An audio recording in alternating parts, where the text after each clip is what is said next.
Hi, everybody. This is Mrs. Rebetsky. I'm talking to the 10th graders now about their junior English course selection. It's important to think carefully about what you choose for your junior year because it will also determine your senior year English selection. If you look at this chart, I'm starting at the left with students who have been in English 10 regular. It's recommended that you move on to English 11 regular. If you've been very successful in this class and you have an independent work ethic, you could also ask your teacher for a recommendation to move on to English 11 honors. When you're a senior, you will enroll in English 12 regular, or you will enroll in English 101 if your test scores are high enough on the PARCC, on the SAT, or on the AccuPlacer. For those of you who have been in English 10 honors all this time, you will probably move on to English 11 honors. We recommend this track, followed by, in your senior year, English 101, AP Composition, or AP Literature for your senior English credit. If you want to move a little more quickly through that, you could take English 11, followed by English 101 in your junior year.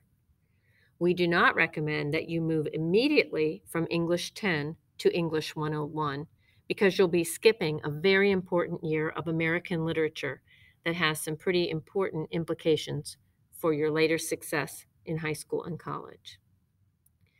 We could also recommend that you try AP Composition after your English 11 honors class. You can also enroll in AP Literature in your senior year. So here's the path: English 11 honors, English 11 honors and 101, English 11 honors and AP Composition. In terms of fees, it's pretty reasonable. If you are in regular English 10 and you're taking English 11, you'll have a vocabulary book fee. If you're going to enroll in English 11 honors, you'll also have a vocabulary book fee. If you're going to enroll in English 101, you pay the reduced FCC tuition, which is about 1/3 of the regular tuition, about $160. After you complete English 101 in your senior year, you'll take English 102, and that's also about $160.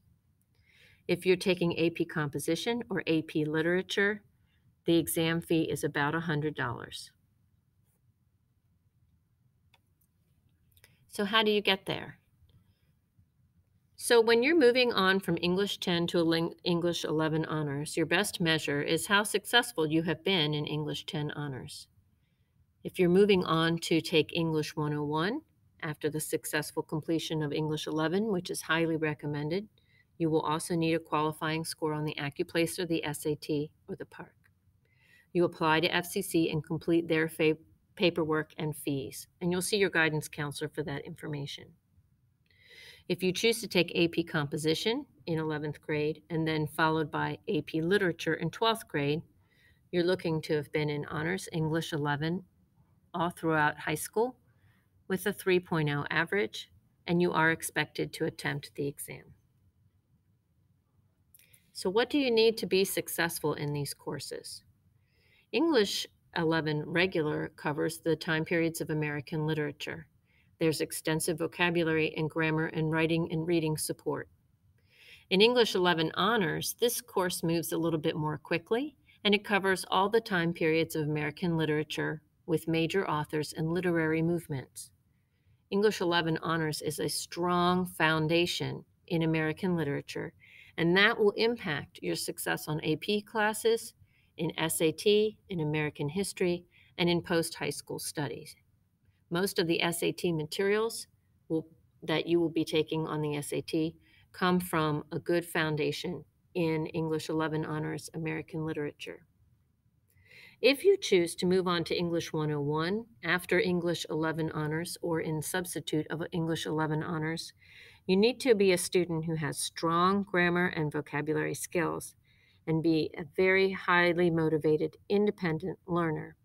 The emphasis in this class is on research and documentation and making nonfiction arguments. There's a great deal of reading and independent writing. If in 11th grade you would like to move from English 11 honors to AP composition, or instead of 11 honors take AP composition, you'll want to have a 3.0 plus average, and this course emphasizes pre-20th century and 20th century nonfiction analysis and synthesis. It's a cross section of college freshman English. A lot of students want to move quickly to English 101 and English 102, and we want to have you there. That's your ultimate goal, is to get college credit in high school, I'm sure. But this isn't practice for college. This is a college course. So you have to remember that you must be an independent learner, reading and comprehending and researching independently. You have to have a lot of diligence because no late assignments are accepted. And you'll need to have some time management because although it appears that you go to school less often, you actually have to do a lot more work on your own.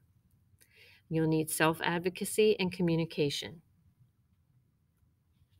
In English 101, the major papers have plenty of time in between the assignment date and the rough and final drafts, but it sure doesn't seem like it because each time you meet, some major portion will be due, rough or final draft. It seems compressed because there is no in-class time for researching and writing your papers. The single most important difference between English 11 honors, AP Comp, AP Literature, and English 101 and 102 is that level of independence.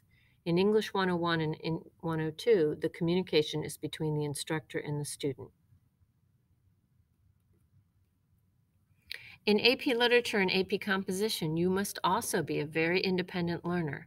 Students who choose to take AP Composition in 11th grade must be able to read and comprehend and research independently.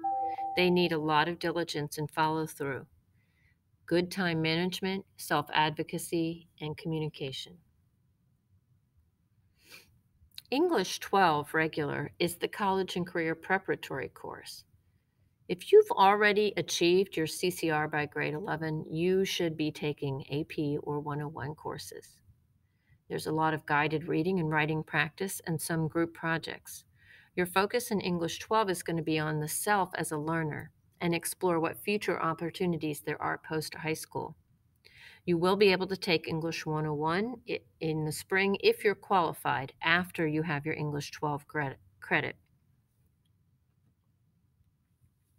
English 102, which will be the senior course you would take after English 101, is a composition and literature course.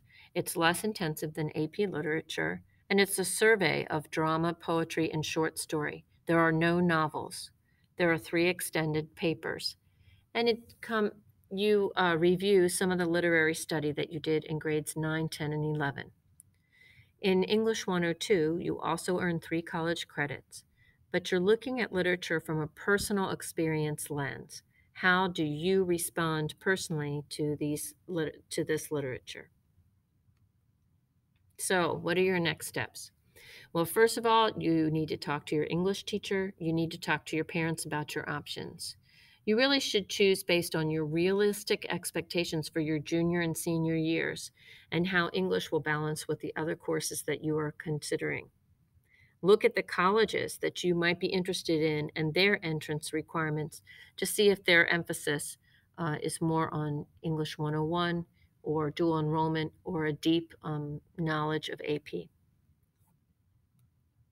If you have any questions, you can see Mrs. Rebetsky, the English department chairperson, Mrs. Newcomb, who also teaches English 101, or Mr. Norco, who teaches AP composition. Or talk to your own English teacher, talk to your parents, and we welcome your questions.